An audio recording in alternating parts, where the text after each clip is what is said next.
হ্যাঁ জেমিনি, তুমি কি আছো এখনো? হ্যাঁ, আমি এখানেই আছি। তুমি কেমন আছো? হ্যাঁ, আমি ভালো আছি। আমি তোমাকে কিছু প্রশ্ন করতে চাই। অবশ্যই জিজ্ঞাসা করো, আমি উত্তর দিতে প্রস্তুত। আচ্ছা, তুমি আমাকে বলতে পারো যে পৃথিবীর সব থেকে পুরাতন ধর্ম কোনটি, প্রাচীন ধর্ম কোনটি? পৃথিবীর প্রাচীনতম ধর্ম কোনটি তা নিয়ে ঐতিহাসিকদের মধ্যে কিছুটা বিতর্ক রয়েছে। তবে সাধারণভাবে হিন্দু ধর্মকে সব থেকে পুরনো ধর্ম মনে করা হয়। এর ইতিহাস প্রায় 4000 বছরেরও বেশি পুরনো। ও আচ্ছা, তার মানে তুমি বলতে চাচ্ছ যে হিন্দু ধর্ম 4000 বছর এমন আর কি হিন্দু ধর্ম, তাই তো? হ্যাঁ, মোটামুটি 4000 বছর আগে এই ধর্মের উৎপত্তি। আচ্ছা, তাহলে এখন বলো যে ইসলাম ধর্ম কত পুরনো, ইসলাম ধর্মের বয়স কত? ইসলামের ইতিহাস 1400 বছরেরও বেশি পুরনো। এটি 7ম শতাব্দীতে আরবে মহানবী হযরত মুহাম্মদ শাহের মাধ্যমে প্রচারিত হয়। ও আচ্ছা, আপনারা এখনই কেউ ভিডিও স্কিপ করে যাবেন, ভিডিওটি শেষ পর্যন্ত দেখুন, অনেক কিছু জানতে পারবেন। আচ্ছা, তুমি কি হযরত ইব্রাহিমকে চিনো? ইব্রাহিম কে কে ছিলেন বলো তো? ইব্রাহিম ছিলেন একজন নবী এবং রাসূল। তিনি ইসলাম, খ্রিস্টান এবং ইহুদি ধর্মে একজন গুরুত্বপূর্ণ ব্যক্তিত্ব। মুসলিমরা তাকে আল্লাহর একজন প্রিয় বান্দা এবং ইসলামের একজন গুরুত্বপূর্ণ নবী মনে করে। আচ্ছা, তাহলে আমাকে বলো হযরত ইব্রাহিম থেকে এখন পর্যন্ত এই সময়টা কত সময়? হযরত ইব্রাহিম থেকে বর্তমান সময় পর্যন্ত প্রায় 4000 বছর। আচ্ছা, তাহলে হযরত নূহকে তুমি চিনো? হযরত নূহকে?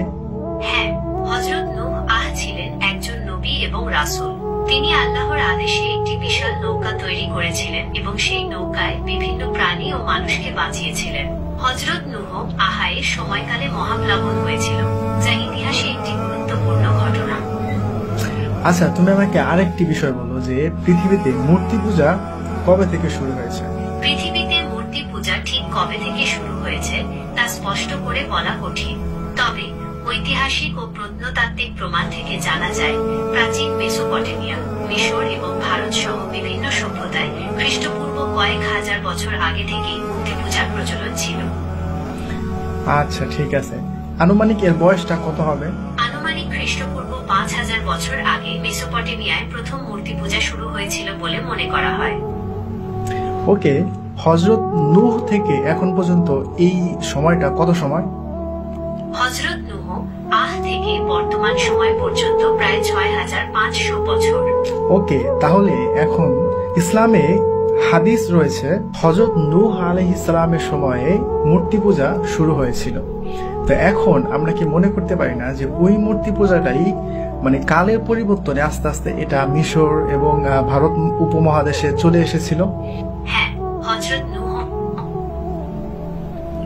এর সময়কালে মূর্তি পূজা শুরু হয়েছিল এবং সময়ের সাথে সাথে এটি অন্যান্য অঞ্চলে ছড়িয়ে পড়েছিল। তাহলে এখন তুমি আমাকে আরেকটি ইনফরমেশন দাও, যেটা এমন একটা বইয়ের নাম বলো যে বইটা এখন পর্যন্ত অপরিবর্তিত, মানে ওই বইটা মানে কোনো পরিবর্তন হয় নাই, শুরুতে যেমন ছিল এখনো তেমনই রয়েছে, তবে এই বইটা একটা ধার্মিক বই। মুসলমানদের পবিত্র ধর্মগ্রন্থ কোরআন অপরিবর্তিত রয়েছে।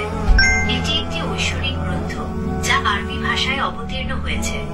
মুসলমানরা বিশ্বাস করে কোরআন আল্লাহর বাণী এবং এটি মানবজাতির জন্য পথ প্রদর্শক। তাহলে কি এমন একটি গ্রন্থ যে গ্রন্থের মধ্যে কোনো পরিবর্তন নাই, যেটা ধার্মিক গ্রন্থ, তো এমন একটি মানে গ্রন্থের কোনো একটা ইতিহাস বা কোনো একটা ইনফরমেশন যদি এই গ্রন্থ থেকে দেয়া হয়, তাহলে সেটা কি বিশ্বাস করা যায়?